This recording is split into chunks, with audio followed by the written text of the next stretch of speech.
Olá, sou Marcelo Orsini e estamos, Valdir Silva e eu, apresentando a Última Ceia. Chegamos ao episódio final desta série e nós vamos comentar os acontecimentos que marcaram o encerramento do derradeiro encontro de Jesus com os seus apóstolos, sendo que no vídeo anterior nós terminamos a análise do capítulo 17 do Evangelho de João e, consequentemente, o desfecho do Sermão do Cenáculo. Agora precisamos recuar ao capítulo 14 deste Evangelho, a fim de respeitarmos a sequência temporal dos eventos em estudo. Revigorado pelo contato que teve com o Pai em sua oração, estudada nos episódios 14, 15 e 16 desta série, composta da prece por si, pelos discípulos e pelo próprio mundo que ainda não tinha capacidade para entendê-lo, o mestre volta-se para seu grupo de escolhidos e profere mais algumas palavras para conforto e despedida. Acreditamos que não apenas Jesus, mas também todos os demais se encontravam em profundo estado de elevação. Ele a preparar-se para o grande passo, e os discípulos na expectativa tensa por não saberem ao certo o que aconteceria no minuto seguinte. Apesar de todos os esclarecimentos já recebidos, os discípulos não entendiam plenamente o que estava se passando. Vamos então à leitura do Evangelho de João, capítulo 14, dos versículos 27 a 31. Deixo-vos a paz, a minha paz vos dou. Não vou-la dou como o mundo dá. Não se perturbe, nem se intimide o vosso coração. Vós ouvistes o que vos disse. Vou e retorno a vós. Se me amasseis, ficaríeis alegres por eu ir para o Pai, porque o Pai é maior do que eu. Eu vou-lo disse agora, antes que aconteça, para que, quando acontecer, creiais. Já não conversarei muito, pois o príncipe do mundo vem. Contra mim, ele nada pode. Mas o mundo saberá que amo o Pai e faço como o Pai me ordenou. Levantai-vos, partamos daqui. A inserção deste trecho do capítulo 14, após o versículo 26 do capítulo 17, que foi o último de nosso estudo no vídeo anterior, apresenta uma sequência correta, pois nele ficou registrada a despedida de Jesus a seus discípulos, depois do encontro daquela memorável noite.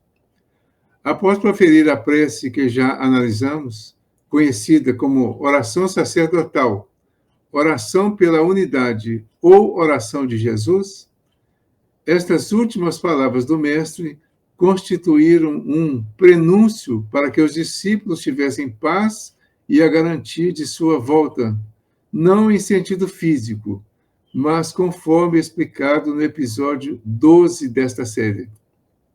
Quando da fala de Jesus, conforme a leitura do Marcelo, era uma quinta-feira, e logo no domingo seguinte eles novamente o veriam depois da prova duríssima pela qual deveria passar, com derramamento do próprio sangue e torturas cruéis.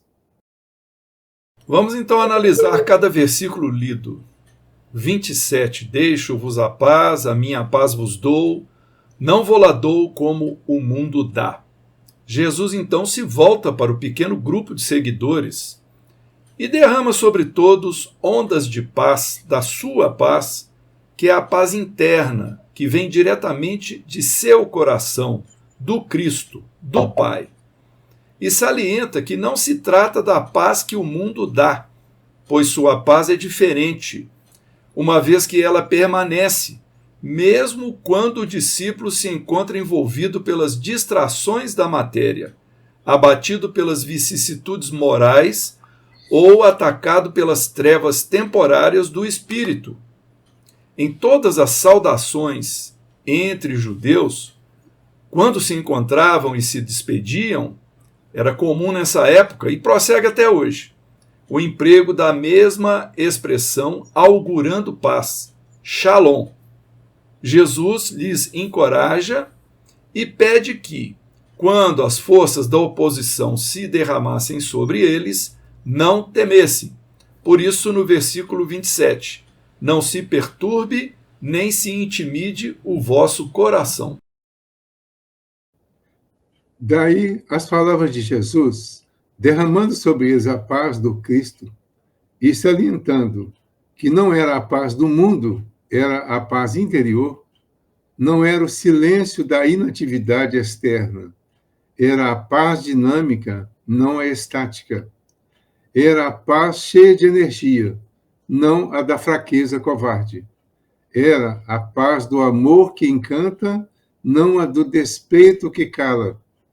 Era a paz que nada teme, porque no meio da tempestade conturbadora dos elementos, sabe que o navio está ancorado no porto seguro, ao abrigo das ventanias ululantes e das vagas violentas. E insiste: não se turbe vosso coração, nem se atemorize. Exatamente no eu profundo, no coração, é que deve residir essa paz inalterável, que nada teme, que se mantém firme e confiante, fiel à sintonia crística, à união divina. Se Deus é por nós, quem será contra nós? Na carta aos Romanos, capítulo 8, versículo 31.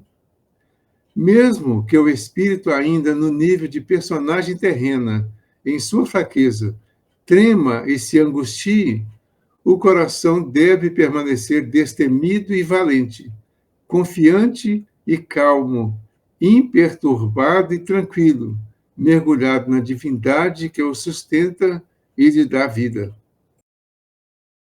E o versículo 28. Vós ouvistes o que vos disse, vou e retorno a vós. Se me amasseis, ficaríeis alegres por eu ir para o Pai, porque o Pai é maior do que eu. O mestre salienta que, quando há amor, também há alegria, até mesmo quando há afastamento do ser amado, desde que se trate de uma melhoria para ele. E não resta dúvida, haverá grande avanço e contentamento no afastamento de Jesus, pois ele irá ao Pai. Ao afirmar em João 14, 28, o Pai é maior do que eu, Jesus apresenta argumento inquestionável contra todos os que afirmam dogmaticamente ser ele o Deus supremo e absoluto, totalmente idêntico ao Pai e ao Espírito Santo. A doutrina espírita estabelece que, de acordo com a questão número 1 de O Livro dos Espíritos, Deus é a inteligência suprema, a causa primária de todas as coisas. Como poderia Jesus ser Deus se ele próprio declara categoricamente que é menor do que o Pai? Compreendemos que existem interpretações diferentes, mas Jesus é taxativo. O Pai é maior do que eu, e por isso, se me amardes, ficareis alegres pelo fato de eu ir para junto do Pai. Como foi registrado em João 14, 28, Jesus diz: eu irei, mas retorno a vós. Por que não sentir alegria com a partida do Mestre, se o afastamento temporário consistirá numa promoção? Esse afastamento será para maior aproximação do Cristo com o Pai, após o passo decisivo em sua trajetória evolutiva. O afastamento do mundo material acontecerá com todos nós, ao chegar o tempo da desencarnação e retorno ao plano espiritual, para depois novamente ocorrer o retorno ao plano físico. Portanto, para dar continuidade ao processo de evolução natural, através da expiação, melhoramento progressivo e cumprimento da justiça de Deus, conforme a questão 167 de O Livro dos Espíritos. E o versículo 29, eu vô-lo disse agora, antes que aconteça, para que, quando acontecer, creiais. O amor e o carinho pelos discípulos fez que o mestre lhes avisasse com antecedência tudo o que iria ocorrer, para que mais tarde, verificando os fatos, pudessem ter certeza de que ele era realmente o enviado do Pai. E no versículo 30, já não conversarei muito, pois o príncipe do mundo vem. Contra mim ele nada pode. Jesus anuncia a chegada do príncipe do mundo, que metaforicamente representa as forças contrárias, simbolizadas pelo apego a tudo relacionado com a vida material, que agem através das criaturas ainda em atraso evolutivo, isto é, imperfeitas.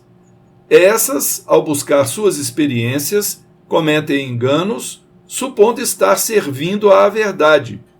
Nenhum poder contra Jesus tem essas forças, por ter sido ele o espírito mais puro que já passou pela terra. Por causa da necessidade de nossa evolução espiritual, é permitida a ação destruidora das forças negativas, depois alimentada pelas forças positivas, conforme esclarece a questão 728 de O Livro dos Espíritos, referente à lei de destruição, onde se lê: é necessário que tudo se destrua para renascer e regenerar, pois o que chamais de destruição não passa de uma transformação que tem por objetivo a renovação e aprimoramento dos seres vivos. É daí que se pode construir o superior. É por meio da dor que se edifica a felicidade. É pela fricção do sofrimento que se acende a luz. Então, a imolação de Jesus no altar do holocausto, como vítima, lhe proporcionará um avanço na subida espiritual, como para todos nós, a passarmos pelo mesmo processo em nossas reencarnações. Porém, é preciso que o próprio mundo representado em cada um de nós veja e sinta para crer. É necessário o sacrifício de um grande líder espiritual que nos ajude a combater as nossas imperfeições, para que as forças contrárias em nós sejam sacudidas em seus alicerces.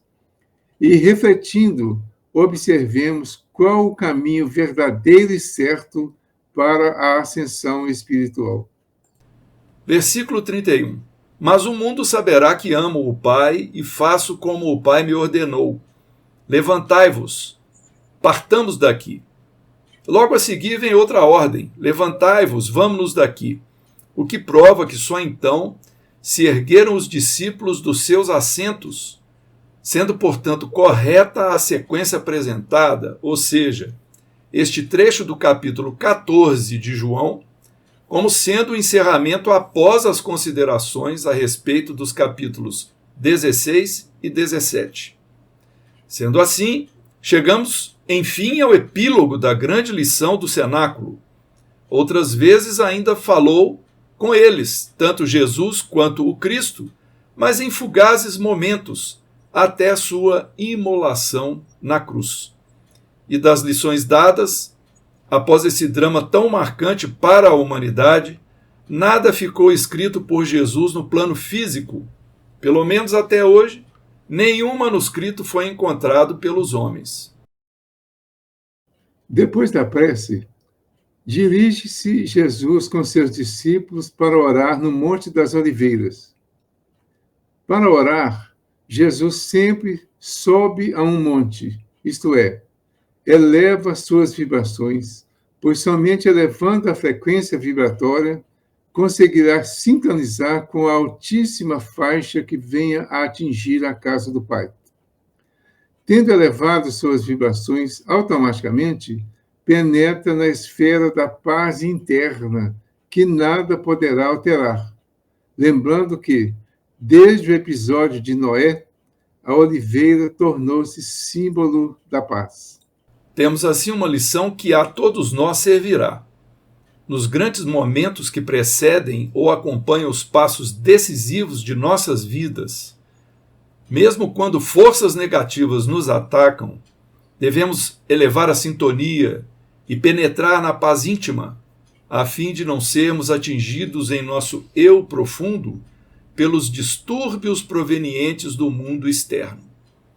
Nessa atmosfera de paz dinâmica, interna, profunda, pode cair sobre nós qualquer avalanche, que o nosso eu não se perturba, embora nossa personagem transitória possa angustiar-se externamente. Deste modo, concluímos esta série em vídeo, A Última Ceia, na qual descrevemos e analisamos todos os seguintes episódios descritos no Novo Testamento: a motivação e preparativos para a ceia, a competição entre os discípulos pelos primeiros lugares, o lava-pés, a revelação do plano de Judas, a bênção do pão e do vinho, a advertência a Pedro. E prosseguindo, o sermão do cenáculo, destacando-se o novo mandamento: não se turbe o vosso coração, as moradas da casa do Pai, o Consolador prometido, eu sou o caminho para o Pai, eu sou a videira, o ódio do mundo, as 3 provas do Espírito, o anúncio do breve retorno e a oração pela unificação com o Pai. Assim nós encerramos e esperamos que tenha sido proveitoso e nos despedimos com gratidão no coração.